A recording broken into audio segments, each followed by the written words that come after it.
ముఖ్యంగా మన అభ్యర్థికి మన జిల్లా ఒకటే కాదు, ఉమ్మడి గుంటూరు జిల్లాతో పాటు కృష్ణా జిల్లా, ఉమ్మడి కృష్ణా జిల్లా కూడా ఉంది.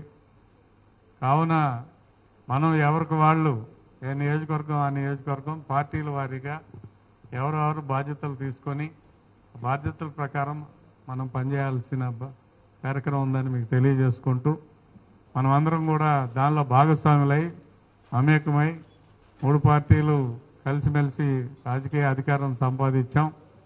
ప్రజలు కూడా మనల్ని ఆదరించారు.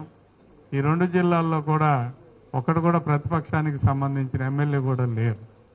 కావున మనం మెజార్టీతో గెలవాల్సిన బాధ్యత మనందరి మీద ఉంది. రాష్ట్ర ప్రభుత్వం చేపడుతున్న అనేక సంక్షేమ కార్యక్రమాలు, అభివృద్ధి కార్యక్రమాలు మనం రోజువారీ కార్యక్రమాల్లో చూస్తున్నాం. ఈ రాష్ట్రాన్ని 10 లక్షల కోట్ల అప్పు చేసిపోయిన జగన్మోహన్ రెడ్డి దుష్పరిపాలన నుంచి రక్షించారు ప్రజలు. మనం కూడా దీని బాధ్యత తీసుకొని మనందరం కూడా కలిసిమెలిసి పనిచేసి ప్రజల ఆశల మేరకు, ఆకాంక్షల మేరకు రాజకీయ పార్టీల మన 3 రాజకీయ పార్టీల యొక్క ఆశ మేరకు మనం అభ్యర్థిని మనం గెలిపించుకోవాల్సిన బాధ్యత మన అందరి మీద ఉంది. కాబట్టి